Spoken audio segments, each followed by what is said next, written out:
Okay, if you have a hard time placing each line of text, you can just delete the lines and we can do the same thing that we did when we copied things. If I have one string completed and no additional lines, and if you just click on them and hit delete on the keyboard, they'll all go away. We can copy and paste this line. If I just click on this line with my selection tool, I can hold the Option key and just move this over the next string, and move the next one over the next string. So I'm just clicking and dragging this while holding the Option key, and I'm able to move these strings into place.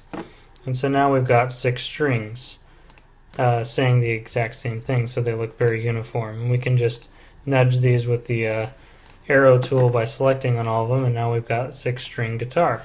So it's an easier way of doing the strings if you're having a hard time pasting in each line.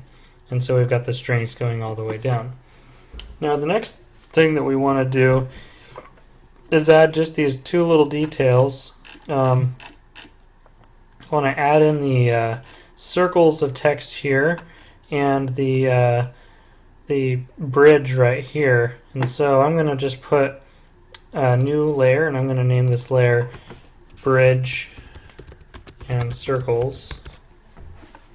And we're going to put some new stuff on here. Now I'm going to lock the strings so that we don't mess with those. And I'm going to take my ellipse tool, which is underneath my rectangle tool. So go to your ellipse tool, and I'm going to hold shift to make a perfect circle. Now what I want to do is place my mouse in a place where it's intersecting if I were to draw a box around this circle. So if I were to draw a perfect square around this circle, I want to go to the very top corner of where that square would be, where it's going to intersect the top of the circle and the side of the circle. Now if I hold shift and make an ellipse like so, I'm going to get that circle. So once we have that circle going around the body of the guitar, then this is what we want. Of course, we don't want it to be a fill, I want it to be a stroke, so I'm just going to swap fill and stroke, and so I'm going to have this stroke going around. Now the next thing I'm going to do is make another line intersecting this inner circle, so I'm going to pretend like there's a box drawn perfectly around this circle, and I'm going to go to the place where it intersects the top and side of this circle, hold shift, and I'm going to make another circle. Now look at this circle, it's not in the right place. So all I got to do is hit my selection tool, and I can use my arrow keys, and I can just nudge this into the right place that I want it to be. Okay. Now for this one, I'm going to use my text tool again, and I'm going to approach this line, and you see that my mouse changes into kind of an oval shape, but if I hold my Option key, then I can start clicking or click on the outside of this, and I can type on the outside of this line. Now what I'm going to do is put the caps lock on, and I'm just going to put the name of the band, the name of the song, the album that it is, which is 14 Shades of Grey, and I'm going to end with the name of the band as well. Text is very small, so I'm going to highlight this, and I'm actually going to make this text a little larger. Let's try 12 point. Okay, 12 point is going too far around the circle, so I'm going to try 11 point. Alright, that looks good. It's starting where the strings start and it's ending where the strings end, and so I got this text overlapping one another. Now I'm going to take my selection tool and deselect this, and I've got this interior circle too, and I'm going to basically do the same thing.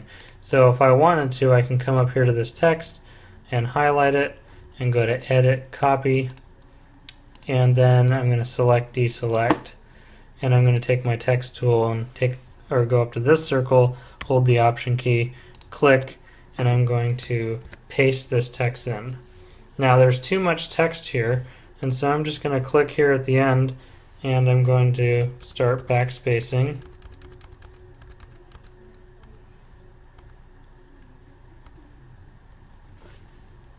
Until I get this text going around. The text doesn't really have to make sense, it's just stuff that has to do with this particular band.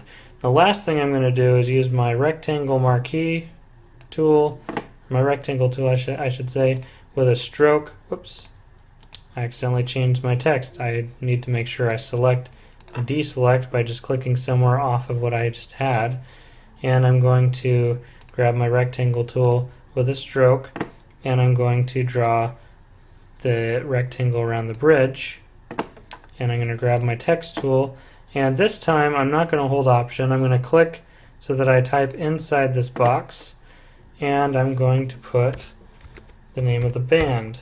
And I'm actually going to choose kind of a different font here, just so that I, pick something that is more, having to do with the band. And so that's not it. Let's see. Like that. That'll be better. And I'm going to make this a large, maybe larger than that. Oh, that's too big. 24 point. All right. And we can even spread this text out, maybe put a space between each letter.